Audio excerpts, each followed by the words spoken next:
নমস্কার, আপনারা শুনছেন তারানাথ তান্ত্রিকের গল্প। আজ আপনাদের জন্য রয়েছে লেখক অংশুদেবের কলমে তারানাথ তান্ত্রিক ফ্যান ফিকশন সুন্দর বনের বিভীষিকা। তাহলে চলুন আর বেশি দেরি না করে শুরু করা যাক আজকের গল্প, সুন্দর বনের বিভীষিকা। সে অনেক দিনের কথা। কলেজে গিয়ে শুনলাম নিখিলদের বাড়ি এক তান্ত্রিক আসবেন। তন্ত্রমন্ত্রে তেমন বিশ্বাস ছিল না, তবে গুণী তান্ত্রিক কাউকে নিজের চোখে দেখার খুব ইচ্ছা ছিল। সেই আগ্রহ থেকেই কয়েকজন বন্ধু মিলে নিখিলের সঙ্গী হলাম। সোনারপুরে আমরা যখন গিয়ে পৌঁছাই, তারানাথ তান্ত্রিক হোম স্বস্তানের ক্রিয়াকর্ম সেরে বৈঠকখানায় এসে বসেছেন। তিনি সূর্য অস্ত গেলে আর অন্ন গ্রহণ করেন না। তার জন্য চা জলখাবারের ব্যবস্থা করা হয়েছে। টি টেবিলে প্রসাদ খাওয়া শেষ করে জল খাচ্ছেন। আমরা গিয়ে ঘরে ঢুকতেই তিনি একবার আমার দিকে তাকালেন, অল্প হাসলেন, বললেন, বসো বসো। ঘরে তখনও অনেকেই বসে প্রসাদ খাচ্ছেন। তারানাথ ঠাকুর প্রসাদ খেতে খেতে পাশের জনের সঙ্গে বলছিলেন, যতই দাবি করা হোক কপিল মুনি আশ্রম উত্তরপ্রদেশের, কিন্তু কপিল মহামতি উত্তরপ্রদেশের কেউই ছিলেন না। তার প্রকৃতি পুরুষ তত্ত্ব এই বাংলার বাঙালিদের ক্ষেত্রেই খাটে। বাঙালি মা হয়ে পালন করে আর পিতার ভূমিকায় প্রতিষ্ঠা দেয়। কি নারী কি পুরুষ সকলেই। আমাদের এই কালো মেয়েটার কথা ভাবুন, একদিকে সংহার কর্তী, অন্যদিকে সন্তানের অভয়দাত্রী। উত্তরপ্রদেশে এই তত্ত্ব কোথায়? ওখানে তো সব পুরুষতান্ত্রিকতা, পুরুষ বা কর্তা সব। বাঙালির মতো মাতা পিতার গুরুত্ব কি সেখানে আছে? সাংখ্য প্রকৃতি পুরুষ থেকে বাঙালি জাতির উৎপত্তি। আমরা সব কপিলেরই সন্তান। কথাটা আমার খুব মনে ধরে গেল। অভিভূতের মতো শুনছিলাম।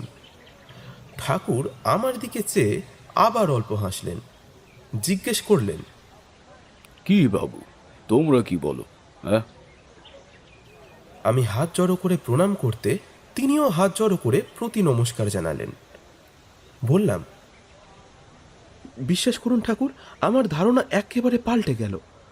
ভাবতাম তন্ত্রমন্ত্র যত অশিক্ষিত কুসংস্কারাচ্ছন্ন ব্যক্তিদের বুঝরুকি, কিন্তু তা নয়।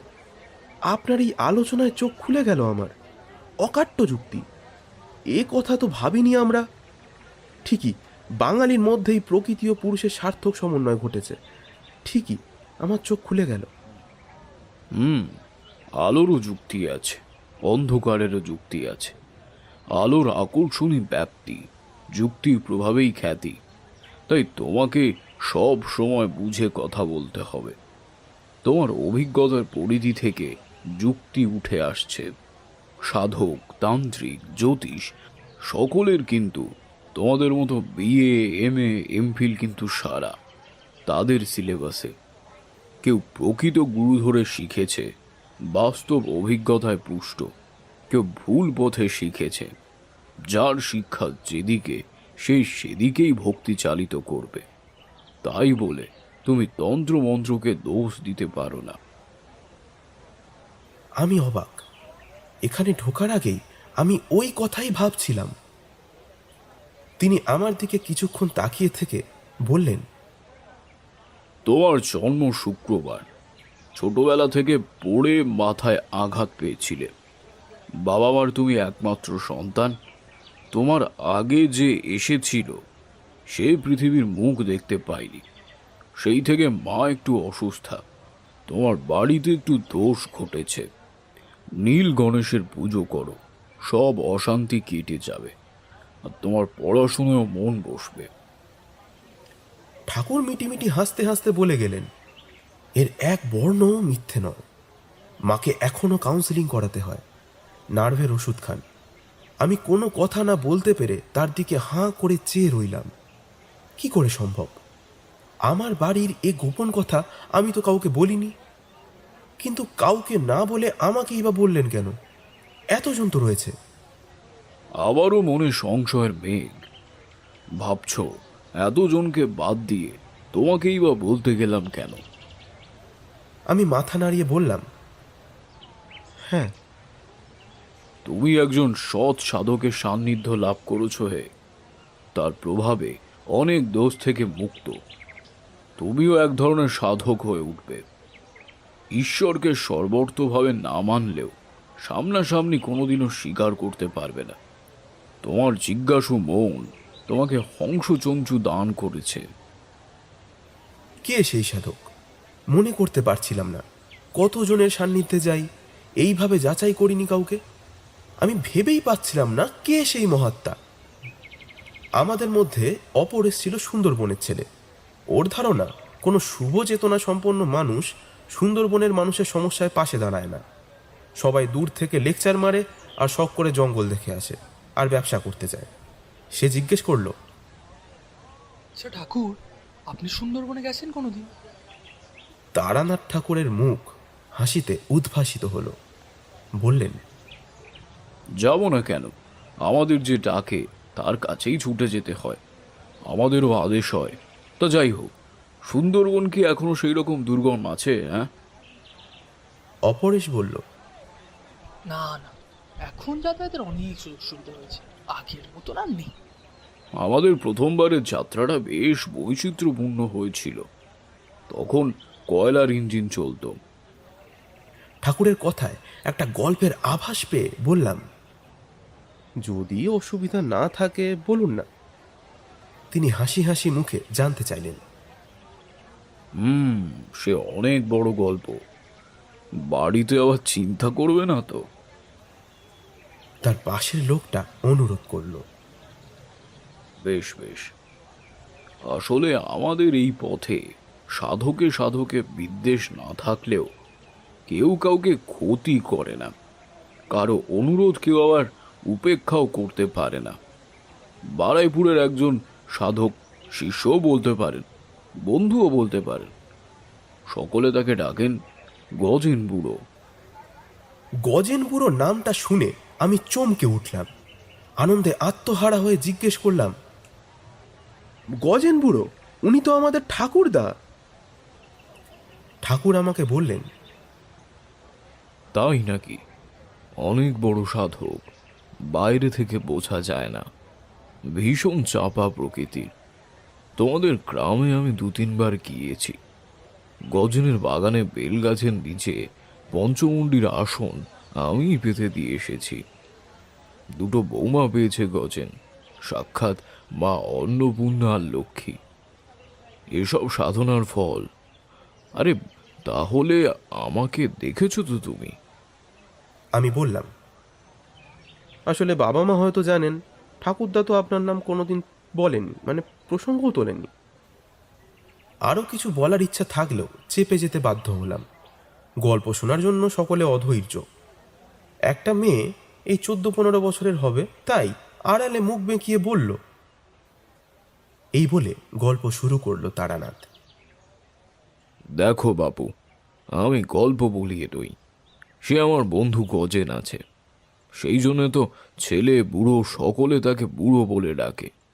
তাই এ ঘটনা অনেক দিন আগের, সব মনে নেই। যতটুকু আছে বলি, তোমরা শোনো। বারাইপুরের জমিদারদের তখন পড়ন্ত বেলা। গজেন তার ব্যক্তিগত দরকারে জমিদারের সঙ্গে দেখা করতে গিয়েছিল। গিয়ে দেখল জমিদারের বাড়িতে ভয়ঙ্কর বিপদ ঘনীভূত। কিন্তু ওই তোমাদের মতো ছোকরা বলে কেউ পাত্তাই দিচ্ছিল না। শেষ পর্যন্ত ব্রাহ্মণের কাছে সব শুনে হরনাথ চৌধুরী তাকে ডাকিয়ে আনেন। গজেন তখন সরল সৌম্য বালক তাপসের মতো দেখতে ছিল। তাই তিনি তাকে গিন্নিবার অসুস্থতার কথা বলেন এবং যা করার হয় করতে আদেশ করলেন। গজেন যেভাবে রুদ্র চণ্ডালিনীকে শান্ত করেছিল তা নিজের চোখে দেখে জমিদার বাবু কেন সকলেই বেজায় খুশি। গজেনের কথা মতো বাস্তুদোষ কাটান ও শান্তি সস্তনের ব্যবস্থা করেন। বয়স অল্প, তার উপর জমিদার বাড়ির কাজ বলে শেষ পর্যন্ত সাহস করে উঠতে পারিনি। আমাকে এসে ডেকে নিয়ে গেল। আমারও হাতে তেমন কাজ ছিল না, চলেই গেলাম। তা ভাই, তোমাদের পাড়াইপুরটা তীর্থ উপযোগী ক্ষেত্র। আদি গঙ্গা ওখান দিয়েই বয়ে গেছে। কেত্তন খোলা শ্মশানটা বড় মনোরম। শ্রী চৈতন্যদেবের কীর্তন ও পদধূলি ধন্য স্থান বলে হাত জড়ো করে আমি প্রণাম করলাম।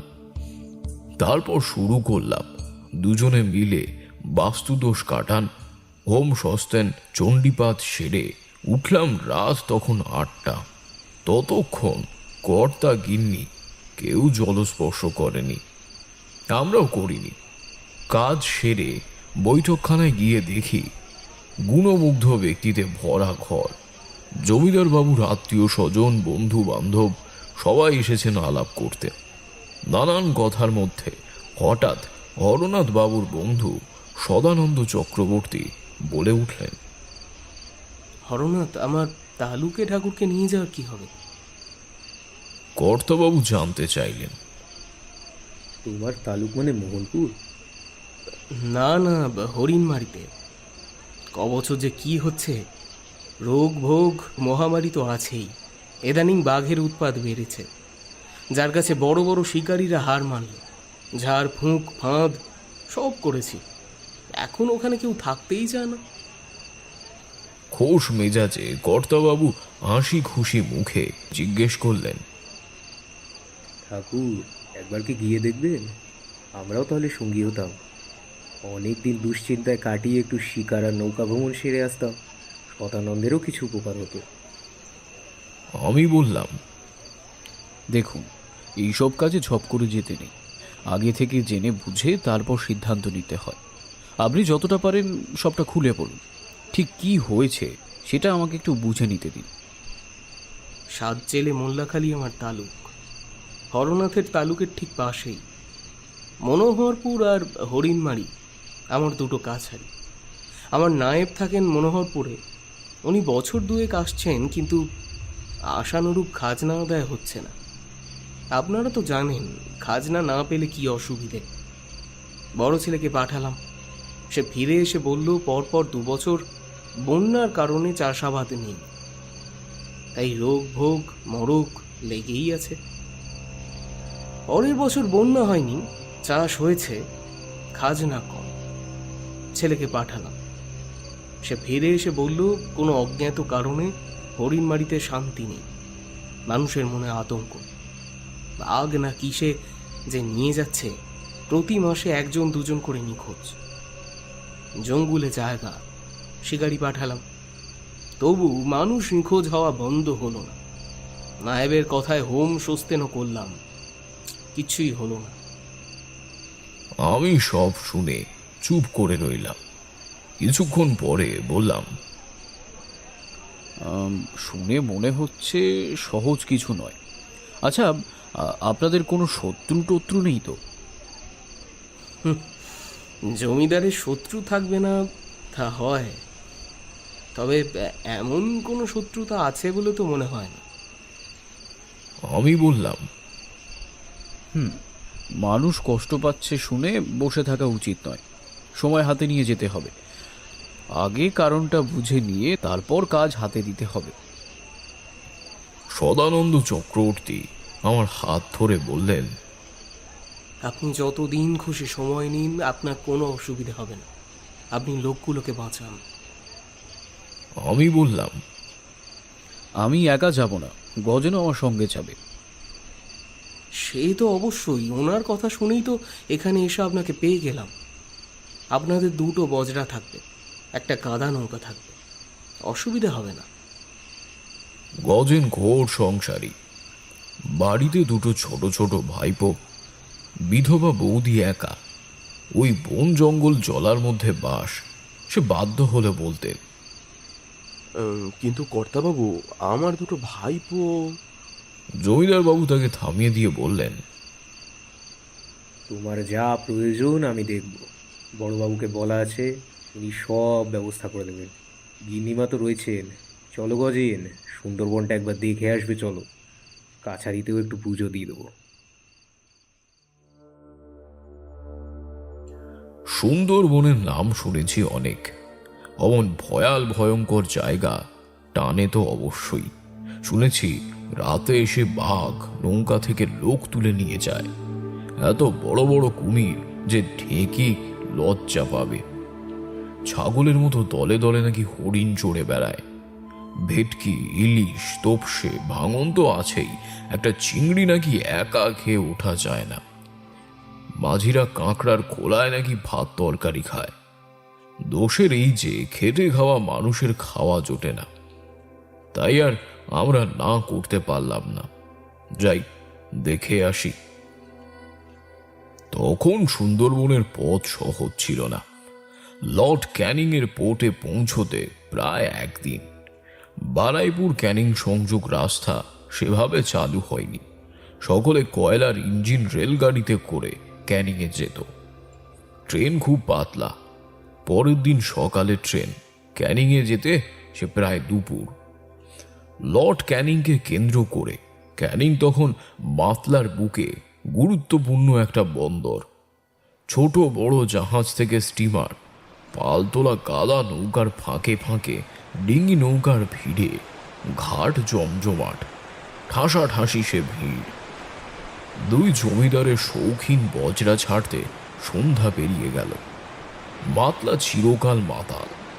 জোয়ারে বাঁধ ছাপিয়ে জল ছলকে পড়ছে এবারে। ঘাট থেকে বজরা বের করে ভাঙন খালি যেতেই দুপুর। চাঁদনি রাত ছিল বলে জলভ্রমণ মনোরম হয়ে উঠল। ধু ধু সাদা জলের রাজ্যে আমি বিমোহিত। গজেন এটা সেটা বলতে বলতে হঠাৎ জিজ্ঞেস করে ফেলল, এই মায়াবী রাতও কলঙ্ক মুক্ত নয়, তাই না গুরুদেব? দুজনে গুরু শিষ্য বসে আছি, হাতে কোনো কাজ নেই, তাই খোলামেলা মেজাজে বললাম, এই আলোর রাজ্যে চিনপরি যক্ষিণা রক্ষিণারা বেরিয়ে পড়ে। এই আলোয় মায়াবী আলেয়া ও ভুলোদের ফাঁদে অনেকেই পড়ে।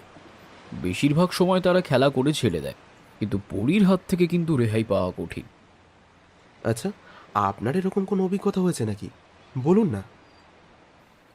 গজেন আবদার করল। আমি বললাম, শোনো তবে, তোমরাও শোনো। সেবার আমি এক যজমানের বাড়ির দোষ কাটিয়ে বাড়ি ফিরছিলাম। শেষ ট্রেন ধরে ফিরতে রাত হয়ে গিয়েছিল। স্টেশনে নেমে মাইল চারেক হেঁটে যেতে হবে। জ্যোৎস্নার মায়াবী রাত, হাঁটতে ভালোই লাগছিল। মাইল ডেরে গেছি, হঠাৎ একটা গ্রামে শুনি সকলে চেঁচামেচি করছে। ওইদিকে নিয়ে গেছে, ওদিকে ওইদিকে এখনই নিয়ে গেছে, আর কেউ দেখতে পাবে না। একজন মহিলার বিলাপে কান পাতলাম। আহা, আমার হাত থেকে সবে জল খেয়ে গেল। ও তো যাবে পূবে, পশ্চিমে নিয়ে গেল ভুলোয়। ওকে আর বাঁচানো যাবে না গো। দূর থেকে ভেসে এলো, ওই নিয়ে যাচ্ছে, ওই নিয়ে যাচ্ছে। আমি অবাক। কিসে নিয়ে গেল বুঝতে পারছিলাম না। কাছে গিয়ে জানতে চাইলাম কি হয়েছে। তারা বলল, ওই গায়ের এক লোক একজনের বাড়ি থেকে জল খেয়ে মাঠে নামলো, তো আর তাকে আর দেখা যাচ্ছে না। মাঝে মাঝে আবছা চোখে পড়ছে, ভুলোয় ধরেছে। আমারও মনে পড়ে গেল, একটা লোক আমার আগেই এই দিকে আসছিল। আমি আর তাড়াহুড়ো না করে ধীরে সুস্থে ধূমপান সেরে হাঁটা শুরু করি। যাই হোক, সেই গাঁয়ের লোকেদের কথায় যা বুঝলাম, এই মাঠে এক ভোলা আছে। একলা কাউকে পেলে পথ ভুল করে ঘুরিয়ে ঘুরিয়ে মারে। এইরকম এক পিশাচ আছে, যারা এইভাবে ঘোরাতে ঘোরাতে তার শরীর জীর্ণ করে ফেলে। এরা বোধহয় তাকে ভুলো বলছে। আসলে ভুলো এক ধরনের পরী, পিশাচিনী। ওরা ধরলে আর রক্ষে নেই। লোকজন দেখতে পেয়ে তাকে ধরে ফেলে বাড়ি পৌঁছে দিলে কি হবে? তাকে ঠিক ঘুমের মধ্যে তুলে নিয়ে আসবেই। আরও শুনলাম, প্রতি বছর দুটো একটা এই মাঠ থেকে নাকি গায়েব হয়ে যায়। শুধু একটাই কাজ করা উচিত, কয়েকজনকে ডেকে বললাম, শুনছেন, আপনারা যদি একটু সাহায্য করেন তাহলে আমি ওই লোকটাকে ফিরিয়ে আনতে পারি। একজন ছিল লোকটার আত্মীয়। সে এগিয়ে এসে বলল, আচ্ছা আচ্ছা ঠাকুরমশাই, কি করতে হবে আপনি আপনি করুন। কিছুই নয়, কুলের ডাক, কালো পাখির পালক 3টে আর শ্বেত আকন্দের শিকড়। মনে রাখবে, মন্ত্রসিদ্ধ ব্যক্তি ছাড়া যখন তখন এইসব গাছে হাত দিতে নেই, তাতে খারাপ হয়। আমি তাদের বলার পর ভাবলাম উচিত হলো না। তাদেরকে ডেকে আবার বললাম, এই শোনো বাপু, আমাকে নিয়ে চলো, আমি সংগ্রহ করে আনি। সেগুলো নিয়ে এসে লোকটাকে শেষ কোথায় দেখা গেছে সেই জায়গা চিহ্নিত করে ক্রিয়া শুরু করলাম। পিশাচিনীরা এইসব করে থাকে। ঘোরাতে ঘোরাতে কোথায় নিয়ে গিয়ে মারবে তার ঠিক নেই। কাউকে কাউকে বছর 8-10 পরেও মারতে পারে। মোট কথা, একবার বের করে ফেলতে পারলে আর রেহাই নেই। আমি হেসে বললাম, লোকটা বেশি দূরে নিয়ে যেতে পারেনি। কিছুক্ষণের মধ্যেই সে ফিরে এলো। তাই দেখে সকলে চেপে ধরল। বাবা, আপনি একে এখান থেকে তাড়িয়ে দিন, যাতে আর কারোর না কোনো ক্ষতি করতে পারে। ওদের বলতে হতো না, আমি সেই ব্যবস্থাই করতাম। তাই অন্ধকার রাতের থেকেই এই প্লাবন ডাকা জ্যোৎস্না কম বিপজ্জনক নয়।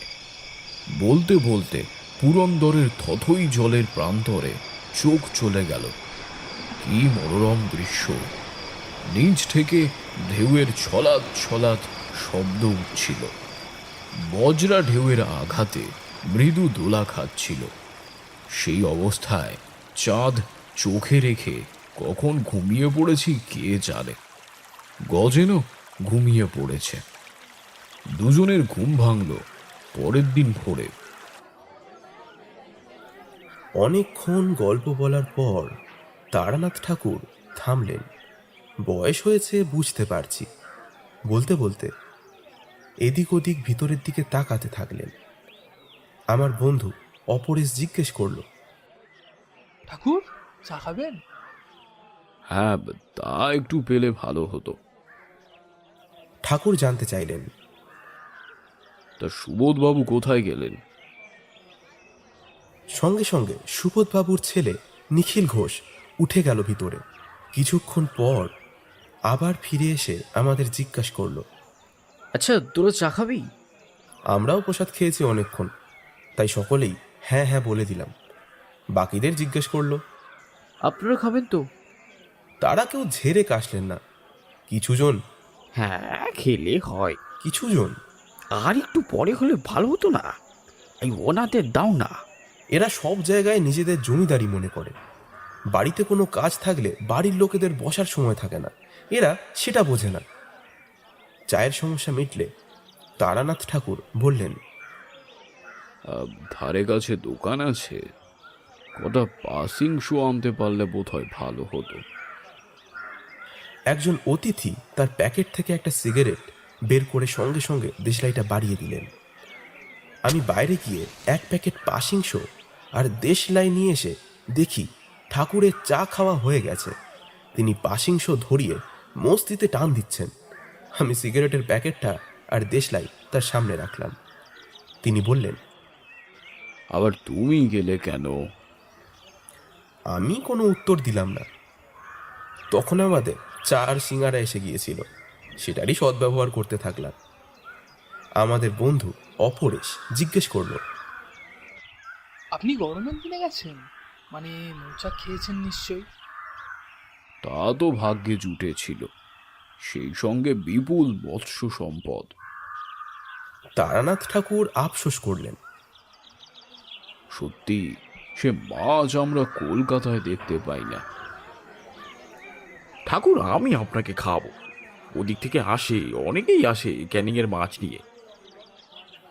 নিখিলের বাবা একটা ব্যাগ ভর্তি মিষ্টির প্যাকেট নিয়ে ঢুকলেন। আপনি গল্প করছেন বলে ঠাকুরমশাই আপনাকে কিছু বলে যেতে পারি। এই আপনারা সবাই কিন্তু ঠাকুরের ভোগ খেয়ে যাবেন। হ্যাঁ, বলতে বলতে তিনি ভিতরে চলে গেলেন। অপরেশ বলল, তারপর শুরু করুন। হ্যাঁ বলে সিগারেটে শেষ টান দিয়ে সেটা নিভিয়ে বাইরে ফেলে দিলেন জানলা দিয়ে। তারপর যা বলছিলাম শোনো। আমাদের দুজনকে হরনাথ বাবুর কাছারিতে নামিয়ে দিয়ে সদানন্দ বাবু একাই চলে গেলেন মনোহরপুরে। আমাদের নামতে হলো নদীর খোলে। ভাটা বলে জল নেই প্রায়, জোয়ার আসবে সেই রাতে।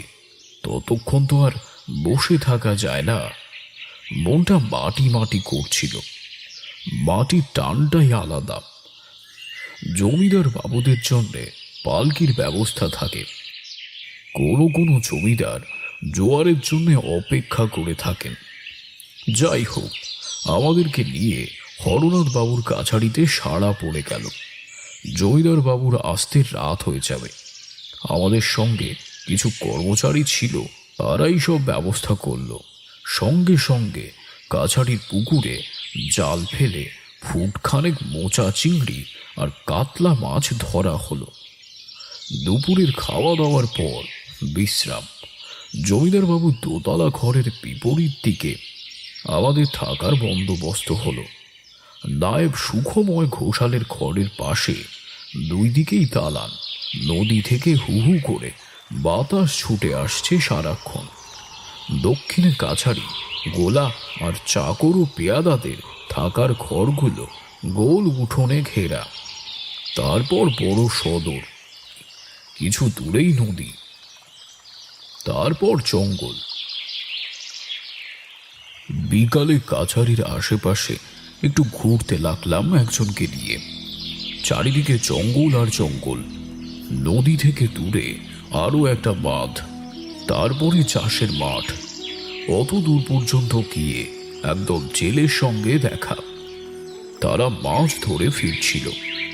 জমিদার বাবু সঙ্গে এসেছেন শুনে বড় বড় কই আর হলুদ হয়ে যাওয়া কটা মাগুর মাছ নিয়ে ছুটল জমিদার বাবুকে ভেট দিতে। ফেরার পথে মধু কাটিয়াদের সঙ্গে দেখা নদীর কাছেই। তারা পেয়াদাদের কাছে জানতে চাইল, আগে বাবুদের তো চিনতে পারলুম না। জমিদার বাবুর সঙ্গে এসেছে শুনে তারা নিচু হয়ে হাত জড়ো করে নমস্কার জানালো। আমরাও হাত জড়ো করলাম। তারা মধু ভর্তি বড় বড় মাটির চালা নামাচ্ছিল। একজন গাছের পাতা ছিঁড়ে নদীর জলে ধুয়ে তাতে তিনজনকে একটা ধামা থেকে চাক সমেত মধু খেতে দিল। পুরো প্রায় 5-6 ইঞ্চি হবে। সে কি ঝাঁজ!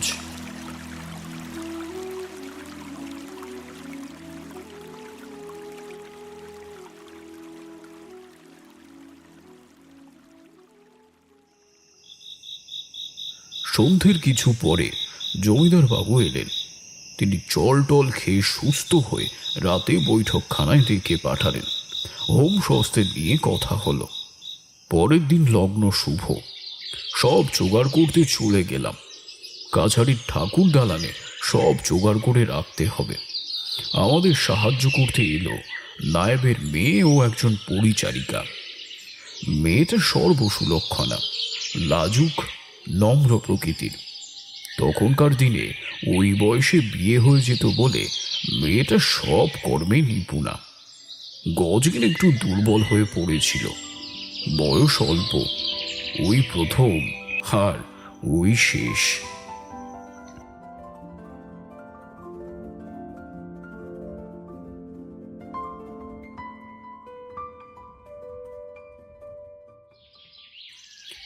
পরের দিন তিথি ধরে বনের স্বাদ মিটিয়ে পূজা ও হোম সারলাম। জমিদারেরা ব্যভিচারী ঠিকই, দেব দিচে তাদের আবার ভক্তি অনড়। সেই বিকেল পর্যন্ত নির্জলা উপসী। সারাক্ষণ পূজার ধারেই তিনি বসেছিলেন।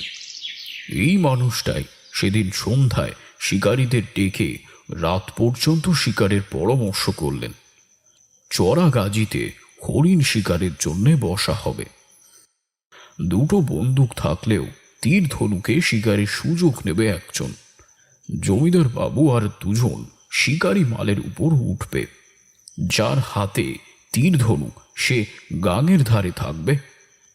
একজন স্থানীয় শিকারীকে ডাকা হয়েছিল, অন্যজন হরনাথ বাবুর ভাইরা। ঠিক হলো পরের দিন জিনিসপত্র জোগাড় করে তৃতীয় দিন ভোরে বসা হবে। যে মানুষটার এত ভক্তি, সেই আবার পরের দিন অত সুন্দর দেখতে হরিণ মারছেন, ভাবা যায়?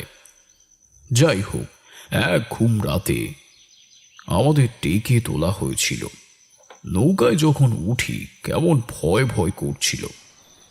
অন্ধকারে ছিপ, নৌকায় কেবল ছপাত ছপাত শব্দ। মোট 3টে নৌকা ছেড়েছে, কোনো শব্দ বা হইচই নেই।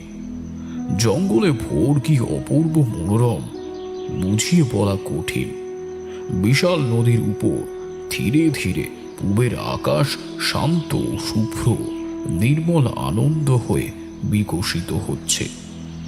আপন থেকেই দেবত্ব ভাবের উন্মোচন ঘটেছিল। ও সে কি আরাম, সে কি আনন্দ!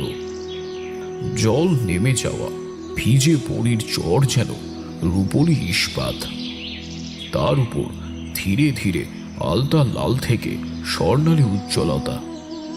জঙ্গলের ভিতর সোনা ছড়িয়ে ঘাসের ডগায় ডগায়, পাতায় পাতায়। হরিণ নামা দেখব কি! এত বিপুল ঐশ্বর্য যে মন আপনা থেকেই নত হয়ে আসছিল। পাড়ের দিকে চেয়ে আমরা বসে আছি নৌকায়। হরিণের দেখা নেই। জঙ্গলের নিয়ম অদ্ভুত। অভিজ্ঞতা থাকলে আমরা বুঝতে পারতাম কেন হরিণের দেখা নেই। নদীর খোল থেকে উপরে অনেকখানি পলির ফাঁকা চর। কিছুক্ষণ পর জঙ্গলের কিনারায় একটা বাঘের রাজকীয় আবির্ভাব ঘটল। একটু আলস্য ভেঙে ওই সকালে পাইন গাছের জঙ্গল ফুঁড়ে বেরিয়ে এলো। সোজা পলির চর মারিয়ে আমাদের নৌকার দিকে তাকাতে তাকাতে নদী পেরিয়ে চলে গেল ওপারে। অবাক কাণ্ড! বাঘটা যেখানে সে আলস্য ভাঙল, তার কাছাকাছি ঝোপে তীর ধনুকধারী বসেছিল। আমরা তার কথাই ভাবছিলাম, আর বাঘটা আলস্য ভাঙল মানে কাছাকাছি হেতাল বা মঠ গড়ানের ঝোপে ঘুমিয়েছিল। এরা উপরে উঠে গাছে বসলই বা কিভাবে? এইসব ভাবছি, তার আধ ঘন্টা পরে একটা দুটো করে হরিণেরা এসে নামতে থাকলো। হিংস্রতা আর ভালোবাসার কি তফাৎ! হিংসা হিংসাকেই জন্ম দেয়। বাঘ সুন্দর, কিন্তু তাকে মেনে নিতে দ্বন্দ্ব যাচ্ছিল। যখন একে একে হরিণী বেরিয়ে আসছিল, প্রাণে কি শান্তি! ওরা জানত না প্রতীক্ষার হরিণের নাচন কোদন আজ শেষ হবে। একা হরিণ মরবে, হরিণীও মরবে। সত্যি সত্যি একটা বড় হরিণ সবে কিছুটা চড়ায় নেমেছে, একটা তীর তার পাঁজর ভেদ করে ভিতরে ঢুকে গেল। সঙ্গে সঙ্গে 3টে গুলি শব্দ পর পর। দিশাহীন হরিণের দল দিক বিদিক জ্ঞান শূন্য হয়ে ছুটতে লাগলো। 3টে বড় বড় হরিণ এবং হরিণী তোলা হলো আমাদের নৌকায়।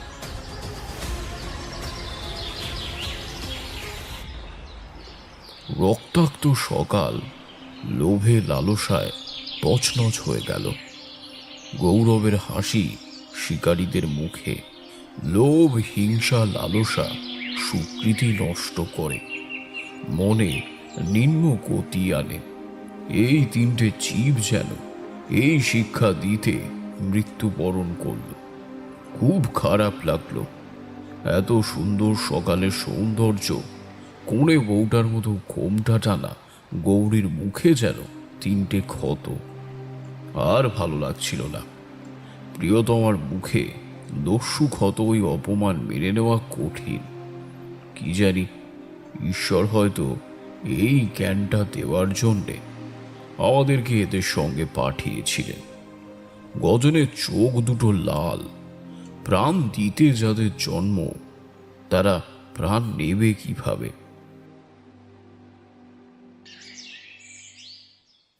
সেই দিনই কাছারিতে ফিরে শুনি সদানন্দ চক্রবর্তীর লোক পাঠিয়েছেন মনোহরপুরে নিয়ে যাওয়ার জন্য।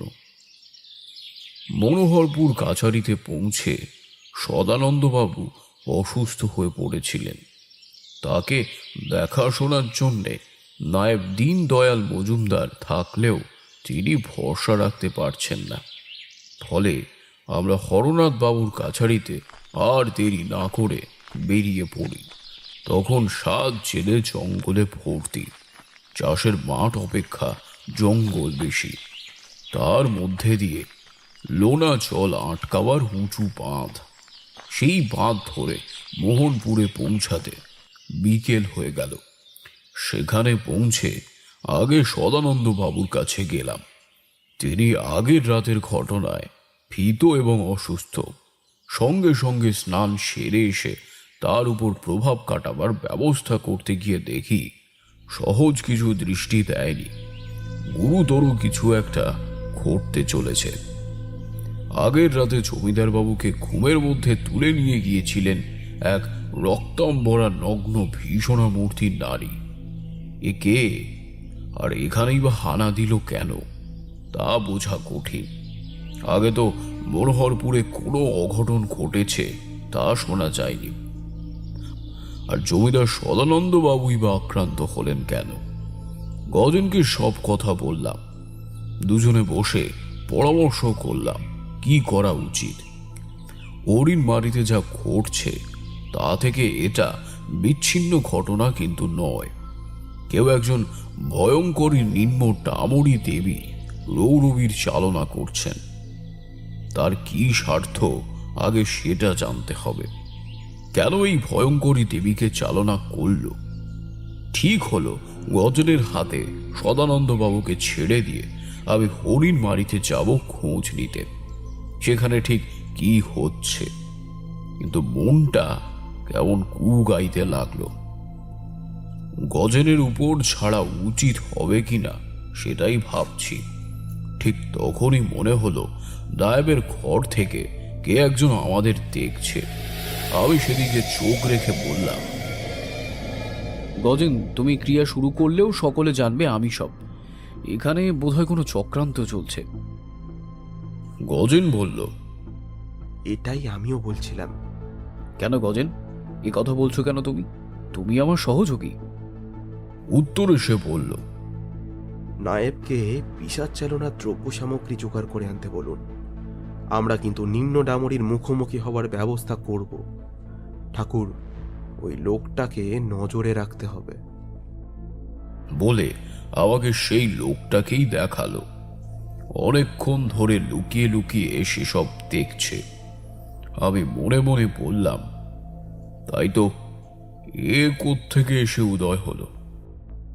ঠিক আছে, তুমি স্নান সেরে গাত্রবন্ধন করে ক্রিয়ায় বসবে রাতে। আমি যাই, দেখি লোকটা কি। গজেন সন্ধ্যার সময় আবার স্নান সেরে নিজের গাত্রবন্ধন করে নিয়ে ক্রিয়া শুরু করল। ও মহা ডামরি সিদ্ধ। গাছ থেকে লাল ফুল তুলে এনে তার সঙ্গে সিঁদুর পাতায় মন্ত্রবন্ধন করে সদানন্দ বাবুর ঘরে গেল। আবার বন্ধন কেটে এসে বুঝেছিল রৌরবী দেবীর আকর্ষণ কতখানি, তাই ত্রিবন্ধনে সদানন্দ বাবুকে বেঁধে ফেলল। এ বন্ধন কাটা সহজ নয়। গজেন জমিদার বাবুর ঘরে গিয়ে দেখল আগের রাতের কথা হচ্ছিল নায়েব দীনদয়াল মজুমদারের সঙ্গে।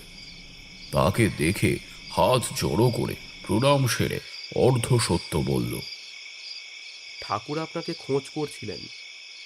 ও তাই নাকি? আচ্ছা বাবা, তুমি একটু এখানে বসো, আমি যাই। বলতে বলতে উঠে গেলেন। নায়েবের মুখমিষ্টিতে মন ভরে যাবে। তার দায়িত্ব সচেতনতায় কেউ খুঁত ধরতে পারবে না। লাল ফুল দিয়ে দেহ সিঁদুর দিয়ে থাকার ঘর আর তিলের বন্ধন দিয়ে গজেন জমিদার বাবুর বিচরণ ক্ষেত্র বেঁধে দিল। তারপর চুপি চুপি বলে দিয়েছিল কতদূর চলাফেরা তিনি করতে পারবেন। ঘরে সিঁদুর দেখে নায়েব সন্দেহ করতে পারে, তাই তাকে বাইরে গিয়ে বসতে বলল। কিছুক্ষণ পরে ফিরে এসে নায়েব বললেন, শুনলাম আমার ছেলে ভবেশের সঙ্গে বেরিয়েছেন। নিজের ছেলে বলে বলছি না, ভবেশ একটা চৌকস ছেলে। ও আসার পর হরিণমারি কত শান্ত হয়ে গেছে। কর্তাবাবুর যে কি হলো সেই নিয়ে আমরা সবাই চিন্তিত। মনোহরপুরে তো এসব ছিল না কোনোদিন। নায়েব আসার পর গজেন উঠে পড়ল। উঠোন পেরিয়ে গোলা, তারপরে কাছারি, তাকে ঘিরে চারিদিকে ঘর। নায়েবের ঘরটাই দোতলা, আর সব নিচে। গোলার কাছে আসতেই সে পোড়া পোড়া আঁশটে গন্ধ পেতে থাকলো। একটু আগে তো ছিল না। তারপর মরা পচা বিকট দুর্গন্ধ চারিদিকে। খারাপ লক্ষণ। বেশ কিছুক্ষণ পর আমি আর সেই লোকটাকে নিয়ে ফিরে এলাম প্রয়োজনীয় দ্রব্য সংগ্রহ করে। লোকটা বিনয়ের সঙ্গে কথা বললেও তার সঙ্গে এই ঘটনার একটা সংযোগ যে আছে তা বোঝা গেল। ওই পোড়া আষ্টে গন্ধ আরো প্রকট হতে বাকি দরকারি সব জিনিস পরের দিন সকালের মধ্যে জোগাড় করে দিতে পারবে বলে সে নিচু হয়ে দাঁড়িয়ে রইল। আমি তাকে জিজ্ঞেস করলাম, ভবেশ, আপনি তো এই ব্যাপারটা দেখতে পারতেন। আমি অত কিছু শিখতে পারিনি। এ হলো গিয়ে জমিদার বাবুর মরণ বাঁচন ব্যাপার। না না, ছেলে খেলা উচিত নয়। মরণ বাচন ব্যাপার কথাটা বলল কি করে? সন্দেহটা দৃঢ় হলো। বললাম, এটা ওই সামান্য পিশাচিনির খেলা। না না, এত সহজ কিছু নয়। এই তিনি কিছু একটা বলতে গিয়ে নিজেকে সংযত করে নিয়ে বললেন, আগে থেকে তো কিছু বলা যায় না। শুনেছি না জেনে ঝাড়ফুঁক দিলে ক্ষতি হতে পারে। পারেই তো ভবেশবাবু। তাই বলছিলাম, আপনি যদি আপনার গুরুদেবকে নিয়ে আসতেন। আমার কথায় ভবেশ মজুমদার বলল, বাবা তাকে মনোহরপুরে ঢুকতে নিষেধ করে দিয়েছেন। আমি অবাকভাবে বললাম, কেন? কেন তা জানি না। আজ তাহলে চলি তারানাথ। সাবধানে কাজকর্ম করো। হঠাৎ লোকটার গলায় যেন ঔদ্ধত্য। তারপর জানা গেল আমার অনুমানই ঠিক। এখানে বাবার কাছে কাজ শিখছেন। তিনি একটু আধটু তন্ত্রচর্চা করেন, তা নিয়ে অহংকার আছে বইকি। সেই দিনের তিথিটা ভালো ছিল না। রাতে কিছু একটা ঘটতে পারে বলে আমি রাতে সদানন্দবাবুর পাহারায় চলে গেলাম। গজেন যে শক্তপোক্ত কাজ করেছে তা উঠোনে পা দিয়েই বুঝলাম, কিন্তু নিজের বেলা এত শিথিল কাজ করতে পারে তা আমি বুঝতে পারিনি।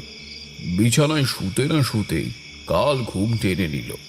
হঠাৎ রাতে মাতু পাগলির আবির্ভাব।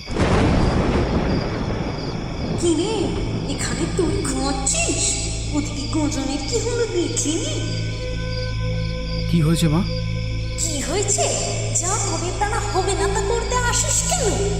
আমি হাত জড়ো করে বললাম, কেন মা, কি ভুল হয়েছে বলে দে মা।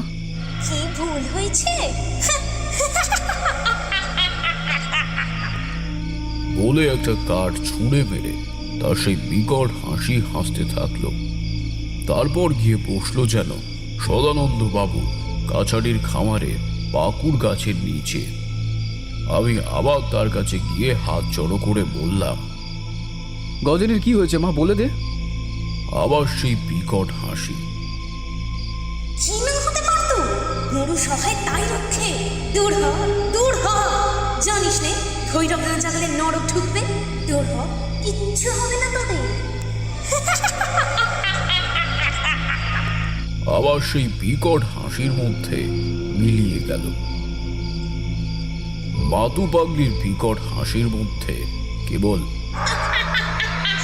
ভৈরব, ভৈরব চিৎকারে আমার ঘুম ছুটে গেল। উঠোন পেরিয়েই বুঝতে পারলাম মহা বিপদ হয়েছে। সঙ্গে সঙ্গে বীজ মন্ত্র পড়ে গাত্রবন্ধন সেরে নিয়ে সোজা খামারে গিয়ে দেখি পাকুর তলায় পড়ে আছে গজেন। আমি গিয়ে তার দেহ ছুঁতে নাগপাশ বন্ধন কেটে গেল। গজেন উঠে বসল, তাকে খানিকটা বকাবকি করলাম। বীজমন্ত্র পড়ে তুমি দেহ বাঁধনি নিশ্চিত। তুমি বড় তান্ত্রিক, যে বন্ধন জমিদার বাবুকে দিয়েছ তা ভেদ করার কারো সাধ্য নেই, অথচ নিজের বেলায় ফাঁক কেন? বড় ক্ষতি হয়ে যেতে পারত। এ কাজে কাউকে খাঁটো ভাবতে নেই। ছি ছি। সে বলল, বুঝতে পারিনি ঠাকুর, আমি সত্যিই বুঝতে পারিনি। আমি বললাম, তা কি হয়েছিল শুনি? গজেন বলল, খেয়ে দিয়ে শুয়ে পড়ার সঙ্গে সঙ্গে ঘুমিয়ে পড়েছিলাম। রাত কটা হবে জানি না। শুনশান নিশি ডাকা রাতে ঠাকুর আপনি এসে ডাকলেন, গজেন ওঠো। ডাকটা মনে হলো কোনো সুদূর থেকে আসছে, কিন্তু কিন্তু এরকম শোনাচ্ছে কেন তা ভাবার মতো অবস্থা ছিল না। আমি অবশ হয়ে উঠে গেলাম। দরজা খুলে এদিকে এসো, এদিকে এসো বলে ডাকতে ডাকতে আমাকে খামারে ডেকে নিয়ে গিয়ে পাকুর গাছের নিচে দাঁড় করালো। আমার সারা শরীর ভারী হয়ে এলো, হাত পা নাড়ার ক্ষমতা নেই। আস্তে আস্তে পরিবেশটা বদলে যেতে থাকলো। প্রেত ডাক, নরক চিৎকারের পাশাপাশি কাকের ডাক, তারপর নারী কণ্ঠে ভয়ঙ্কর নিষ্ঠুর কর্কশ হাসি। চারিদিক যেন থরথর করে কাঁপতে থাকলো। পাকুড়ের অন্ধকারে বিশাল কালো নারী মূর্তি ভেসে উঠল। ছোট থেকে বিশাল আকার ধারণ করলো সেটা। ধীরে ধীরে তার সারা অঙ্গে আগুন ছেয়ে গেল। গজেন, আমার মুখের গ্রাস তুই কেড়ে নিবি? তুই ফিরে যা, ফিরে যা গজেন, বলছি ফিরে যা। আমার বলি কাটতে যাসনি। সবাই মরবি, সবাই মরবি, সবাই মরবি। আবার বিকট হাসি।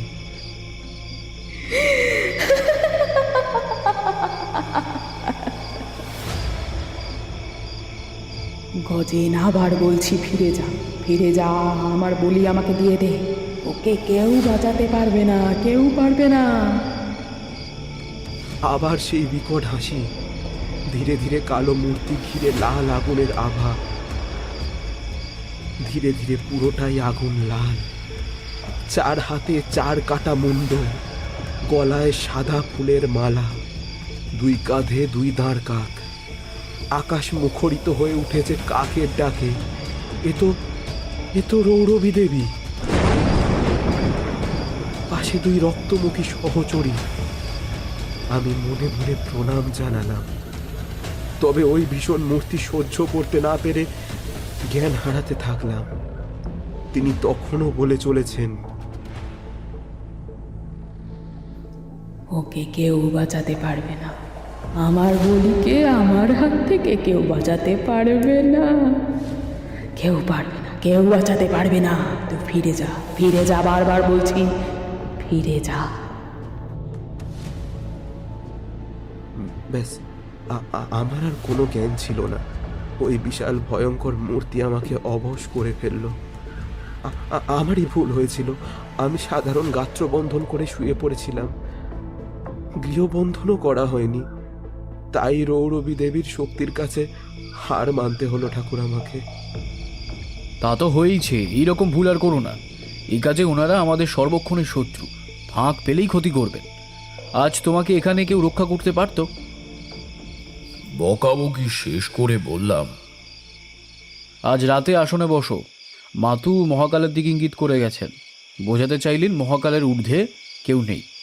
গজেন, তুমি মহাডামরি সিদ্ধ বলেই কিন্তু যাত্রায় বেঁচে গেলে। ঠাকুর, এই রৌরবী দেবীর একটা বলি দিতেই হবে। হয় সদানন্দবাবু, নচেত যে ডেকে এনেছে তাকে মরতে হবে। তার আগে আমাদের খুঁজে বের করা উচিত প্রকৃত অপরাধ এবং অপরাধীকে। তাই বলছিলাম, চলুন হরিণমারিতে যাই। ভোর হয়ে এসেছিল। আমরা দুজন কাছারির লোক নিয়ে হরিণমারির উদ্দেশ্যে বেরিয়ে পড়লাম। বেশ মাইল দুয়ে গেছি, একজন লোক এদিকে আস্তে আস্তে আমাদেরকে দেখে দাঁড়িয়ে পড়ল। কাছে যেতে বলল, ঠাকুর ঠাকুর কাল একজনকে আবার বাঘে নিয়ে গেছে। আমি বললাম, জানতুম বাঘে নিয়ে যাবে, হিসেব তাই বলছিল। যে রৌরবী দেবী চালনা করেছে সে জানে দেবীকে ধরে রাখতে হলে দেবীর 2 সহচরীকে তাজা মনুষ্য রক্ত দিয়ে সন্তুষ্ট করতে হয়, তাই এত লোক মারা পড়ছে। আমার চোয়াল শক্ত হলো। এক ভয়ঙ্কর প্রতিজ্ঞা কাজ করতে থাকলো। বললাম, আচ্ছা চলো আগে বাঘে ধরার স্থানে নিয়ে চলো তো। আমরা মাঠ ভেঙে 2-2.5 মাইল যাওয়ার পর সেই বাঘে নিয়ে যাওয়া বাড়ির কাছে গেলাম। সেই বাড়িতে তখনও মা কাঁদছেন, বুক ফাটা সে কান্না। ছেলেটার বেশি বয়স তখনও হয়নি। বাপের সঙ্গে মৌচাক ভাঙতে যাবে বলে এক ঘুম রাত থেকে নৌকা গুছিয়ে নিচ্ছিল। সন্ধ্যায় নাকি কাছাকাছি বাঘ 2বার ডেকেছিল। আমি বললাম, আগের সব কটা ক্ষেত্রে 2বার বাঘের ডাক সকলে শুনেছিল, তাই না? হ্যাঁ হ্যাঁ ঠাকুর। তারা বলল, তাহলে এ বাঘেরও তো ছাপ থাকবে না? বলতে বলতে এগিয়ে চললাম। চলো, যেখানে ধরেছে সেখানে নিয়ে চলো। সবাই মিলে নৌকার কাছে গিয়ে যথারীতি পায়ের ছাপ বা রক্ত কোথাও দেখলাম না। তন্ন তন্ন করে খুঁজেও কোনো ফল হলো না। গজেন আমাকে বলল, কাছাকাছি ওই জঙ্গলে চলুন ঠাকুর, ওখানেই তার ডেরা। এ কোনো কাপালিকের কাজ, এখনো সময় আছে হাতে। আর কিছু বলতে হলো না, ছুটতে শুরু করলাম পেছনে বাকি সকলে। ছুটতে ছুটতে একটা জঙ্গলে ঢুকে পড়লাম। কিছু দূর যেতে চোখে পড়ল একটা কুঁজি। সেদিক থেকে পচা দুর্গন্ধ ভেসে আসছে। সেখান থেকে আরো কিছু দূর যেতেই আমি বৈদ্যুতিক শকের মতো কিছু একটা ছিটকে পড়ে গেলাম। হাতের ইশারায় অন্যদের থামতেও চুপ থাকতে বললাম। এবার উঠে দাঁড়িয়ে সেই গণ্ডি কাটতেই কাপালিক হুঙ্কার দিয়ে উঠল, কে আমার সাধনায় বিঘ্ন ঘটালি? কে? আমি ততক্ষণে গণ্ডি কেটে তার মধ্যে মহাকালের আরাধনা শুরু করে দিয়েছি। সে আমাকে মন্ত্র জপ করতে দেখে খাড়া নিয়ে ছুটে আসতে গিয়ে ছিটকে বলল, কে তুই? নিজে সাধক হয়ে অন্য একজন সাধকের সাধনায় বিঘ্ন ঘটাস? মহাকালের আরাধনার সময় কথা বলা চলবে না বুঝে গজেন বলল, তুই দিনের পর দিন অত্যাচার চালিয়ে যাবি, মানুষ মেরে সাধনা করবি, কেউ কিছু বলবে না? ভাবলি কি করে? ওই হাড়ি কাঠি আজ তোকেই বলি দেব। তারপর সকলকে বলল, কাপালিককে তোরা বেঁধে ফেল। ওই দেখ হাড়ি কাঠে তোদের ছেলে। আমি যাচ্ছি ওর বন্ধন মুক্ত করতে। আমাকে কেউ বাঁধতে পারবি না, আমি অবিনাশ ভৈরব। তোদের সকলকে বলি দেব, কেউ বাঁচবি না। মা মা কালী করালিনী মা।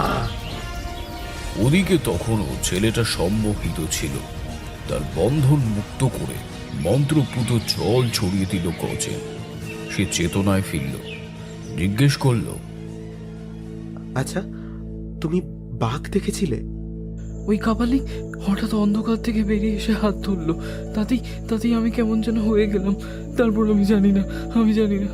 ততক্ষণে আমি কাপালিকের যজ্ঞের আগুন নিভিয়ে ফেলেছি। ওই আগুন যতক্ষণ, কাপালিকের শক্তি ততক্ষণ। এর ফলে হলো এতদিন সে যে ক্ষমতা অর্জন করেছিলেন সব তা নষ্ট হলো। তাই সে বারবার অনুরোধ করছিল, ঠাকুর, আমার এত বড় ক্ষতি করবেন না। ঠাকুর, আমাকে মেরে ফেলুন, আমার এ ক্ষতি করবেন না। যে শ্মশান ভূমিতে আমরা দাঁড়িয়েছিলাম সেটা একটা বদ্ধ ভূমি। এতদিন ধরে এখানে বসে এত মানুষ হত্যা করল এই কাপালিক, কেউ বুঝতে পারল না। চারিদিকে দুর্গন্ধে স্থির থাকা যাচ্ছে না। আমি কাপালিকের কাছে মাটিতে বসে জিজ্ঞেস করলাম, কি এমন হয়েছিল যে আপনি এতজনকে ক্ষতি করলেন? কাপালিক তার সমস্ত ক্ষমতা হারিয়ে কাঁদতে কাঁদতে বললেন, 3 বছর আগে জমিদার সদানন্দর আংটি হারিয়ে গিয়েছিল। আদৌ তা হারায়নি, একজন অসৎ উদ্দেশ্যে সেটা সরিয়ে রেখেছিল। আংটি খুলে স্নান সেরে এসে একটা আংটি না পেয়ে জমিদার বাবু রেগে আগুন হলেন। সকলকে ডাকা হলো, কেউ স্বীকার করলো না। শেষে সকলের কথা বিশ্লেষণ করে দেখা গেল এক গোমস্তাই শেষে ওই ঘরে ঢুকেছিলেন। সদানন্দবাবু তাকে পুলিশে না দিয়ে কাছারি থেকে অপমান করে তাড়িয়ে দিলেন। একটা ছেলে দাঁড়িয়ে দাঁড়িয়ে দেখল তার বাবার হেনস্থা। তাকেও ছাড়া হয়নি, উলঙ্গ করে খোঁজা হয়। গোমস্তা সেই অপমান সহ্য করতে না পেরে গলায় দড়ি দিল। বলুন তো কে সেই ছেলে, বলুন দেখি। কাপালিক চিৎকার করে উঠল। আমি সেই ছেলে। কাপালিক হয়ে বাবার মৃত্যুর প্রতিশোধ নিতে চেয়েছিলাম। এইসব অনাচার ক্ষতি করতে চেয়েছিলাম জমিদার বাবুর, কিন্তু আমিও ভুল করলাম।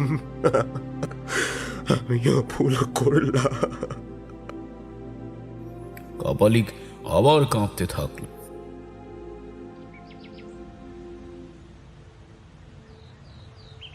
অনেকক্ষণ গল্প বলার পর তারানাথ ঠাকুর থামলেন। অপরেশ জিজ্ঞেস করল, তারপর আমি জিজ্ঞেস করলাম, সদানন্দ চক্রবর্তী না অন্য কেউ? কে মারা পড়ল? দাঁড়াও, একটু দম নি। বলে একটা সিগারেট ধরিয়ে ধোঁয়া ছাড়লেন। জিজ্ঞেস করলেন, তোমরা বলো না কে মরল, আর কে বা আংটি চুরি করেছিল? একজন বলল, মরেছে একজন, মনে হয় কাপালি। ওই তো রৌরবী দেবীকে আহ্বান করেছে।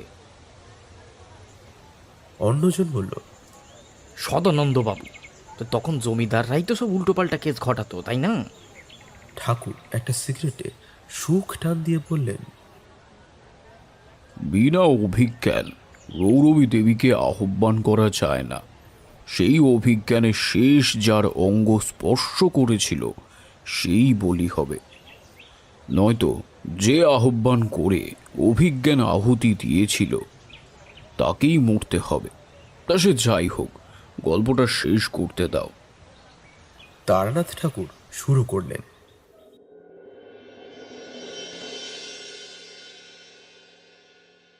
কাপালিকের কথা শেষ হতে এখানে উপস্থিত হলো নায়েবের ছেলে ভবেশ মজুমদার, সঙ্গে 4 জন লাঠিয়াল। সে আমাকে বলল, তারানাথ, কি করতে এসেছো? ভালোই কেটে পড়ো। এখানে কেটে বাঘ কুমিরকে দিয়ে খাওয়ানো হয়, কেউ জানতে পারবে না।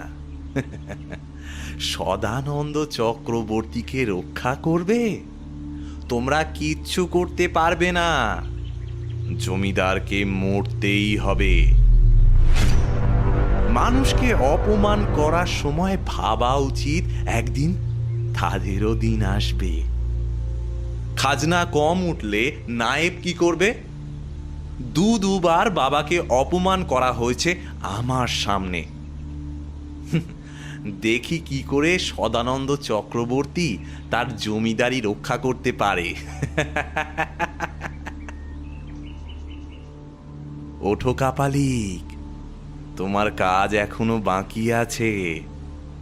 দেখি কার কত ক্ষমতা, বাধা দিক। বলে তাকে টানতে টানতে নিয়ে চলল ওই জঙ্গলের মধ্যে। কিছুক্ষণ পর অদৃশ্য হয়ে গেল তারা। আমরা ফিরে এলাম মনোহরপুর। জমিদারবাবু ছুটে এলেন উঠোনে। কি হলো ঠাকুর? গজেনকে নাকি তুলে নিয়ে গিয়েছিল? সব শুনবেন, আগে সবাই স্নান খাওয়া দাওয়া সেরে নিক, তারপর বলছি। কারোর কোনো বিপদ হয়নি তো? আমি বোঝানোর চেষ্টা করলাম। অনেক বড় বিপদ বাকি আছে, খাওয়া দাওয়া সেরে ধীরে সুস্থে আলোচনা করা যাবে, অস্থির হবেন না। সকলে খেতে বসলেও নায়েব দীনদয়ালকে দেখা গেল না। সকালে উঠে তিনি নাকি 3 ক্রোশ দূরে বাড়িতে গেছেন। তা তিনি জমিদার বাবুকে নাকি বলে যাননি। তাতে সদানন্দ চক্রবর্তী ক্ষিপ্ত, বললেন, এই জন্য ওকে দূর করে দিতে বলেছিলাম। যার খাচ্ছিস তার পড়ছিস, তার প্রজাদেরও তার এত বড় বিপদের সময় তুই বাড়ি চলে গেলি কি করে? আমি বুঝতে পারছি ও আর ওর ছেলে মিলেই সব করাচ্ছে। ঠাকুর আর গজেন না এলে তো বোঝাই যেত না। আমি তাকে শান্ত করে খেতে বসলাম। খাওয়াটা মন্দ হলো না সেদিন। মুড়োর ডাল, আলু ভাজা, বড় বড় চিংড়ির মালাইকারি, ভেটকি মাছের কালিয়া, আর শেষ পাতে দই সন্দেশ। যাই হোক, খেয়ে দিয়ে উঠে পান চিবোতে চিবোতে সকলে জমিদার বাবুর ঘরে বসলাম। আমার মুখে সব শুনে সদানন্দ বাবুর মুখ শুকিয়ে গেল। তাকে সাহস দিতে বললাম, আপনি অত ভয় পাচ্ছেন কেন? আপনাকে বাঁচতে হলে একজনকে মরতে হবে, সেটা মেনে নিতেই হবে। কারণ মৃত্যুকে সে ডেকে এনেছে আপনাকে মারার জন্যে। ঠাকুর, তাহলে কি কোনো কিছুই করার নেই? জমিদারের কণ্ঠে কাতর মিনতি। হাজার হোক, সবাই তো আর নির্মম নন। না চক্রবর্তী মশাই, তবে হরিণ মারিতে আর কেউ মরবে না, সে ব্যবস্থা আমি করে এসেছি। সেদিন রাতে কাছারি বাড়িতেই যজ্ঞের আয়োজন করা হলো। আমি গণ্ডি কেটে তার মধ্যে জমিদারকে বসালাম এবং নিজেও বসলাম। বললাম, যতই যাই ঘটুক না কেন, এই আসন ছেড়ে উঠবেন না। অনেকে ভয় দেখাতে পারে, উঠবেন না কিন্তু। তারপর যজ্ঞে অগ্নি সংযোগ করে মন্ত্র জপ করতে থাকলাম। অগ্নিশিখা সর্বমহিমায় যখন মহারৌরবী দেবীর আবির্ভাব ঘটল, সেই প্রেত চিৎকার মুহুর্মুহু, সেই প্যাঁচার ডাক, তারপর ঘন ঘন কাকের উল্লাস। সে দৃশ্য ভয়ঙ্কর, যেন একটা জ্বলন্ত অগ্নিমূর্ত। চারিদিকে দাউ দাউ করে আগুন জ্বলছে, তার মাঝে ভয়ঙ্করী দেবী নগ্না রক্ত বর্ণা। চার হাতে তার মুখে রক্ত স্রোত। দুই সহচরীও ভয়ঙ্করী, তাদের হাতে রক্তাক্ত দেহ অংশ। যজ্ঞের আগুনের যেদিকে আমি ও সদানন্দবাবু বসেছিলাম, তার বিপরীত দিকে রৌরবী দেবীর নারকীয় তাণ্ডব।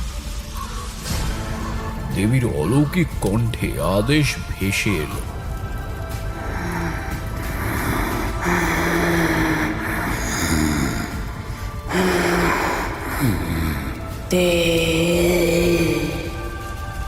আমার বলি ছেড়ে দে তারানাথ। মা, বিনা অপরাধে কেন বলি নিবি? বল মা, বল। অপরাধ বুঝি না, অভিজ্ঞান যার সেই আমার। এটা আমার উপর আদেশ, আমরা কেবল আদেশ পালন করি। দে দে, ওকে ছেড়ে দে। আমি বিনীতভাবে বললাম, মা, তোমার নামে কলঙ্ক উঠবে, অসৎ লোকেরা প্রতিষ্ঠা পাবে। শত শত বুঝি না, ওকে দিয়ে দে, ওকে দিয়ে দে। দে তারানাথ, দে, ওকে দিয়ে দে। বলে সদানন্দ বাবুকে ধরতে গিয়ে দেবী ছিটকে গেলেন, কেমন ভীত সংকুচিত হয়ে পড়লেন। এদিকে অন্ধকারে বিশাল দেহি এক কৃষ্ণবর্ণ পুরুষের আবির্ভাব ঘটল। পরনে কৌপিন, হাতে হাড়ের অস্ত্র। গম্ভীর কণ্ঠে তিনি বললেন, যা, দূর হ, রৌরবে তুই ফিরে যা। বলি, আমার বলি চাই, আমার বলি চাই। বলতে বলতে দেবী অদৃশ্য হয়ে গেলেন। সব শান্ত হয়ে এলেন। কাল ভৈরব বললেন,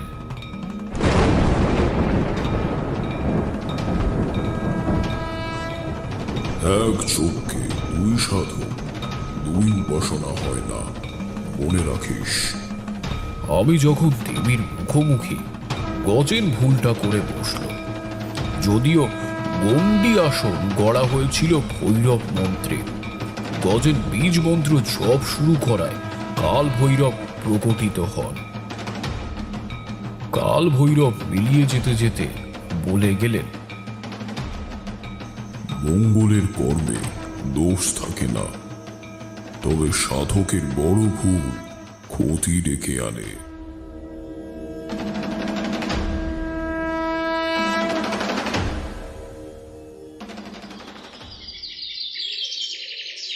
পরের দিন সকালে আমরা বেরিয়ে পড়ব।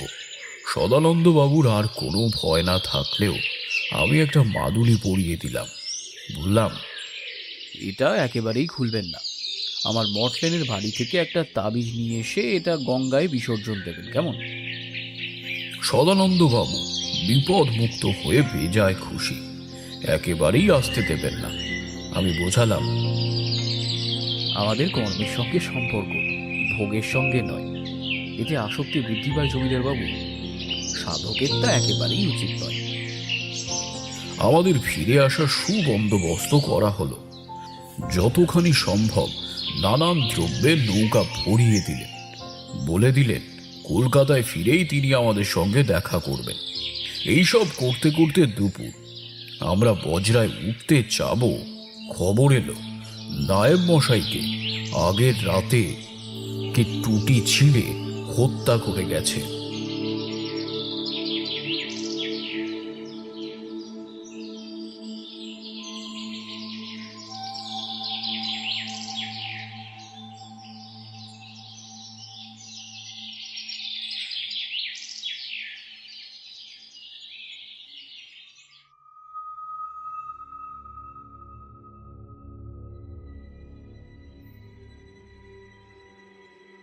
আপনারা এতক্ষণ শুনছিলেন তারানাথ তান্ত্রিকের ফ্যান ফিকশন সুন্দর বনের বিভীষিকা। আপনাদের যদি গল্পটি ভালো লেগে থাকে তাহলে প্লিজ আমাদের চ্যানেলটিকে সাবস্ক্রাইব করুন আর বেল আইকনটি টিপে আমাদের পাশে থাকুন। তাহলে আবার দেখা হবে আরও নতুন নতুন গল্প নিয়ে। নমস্কার।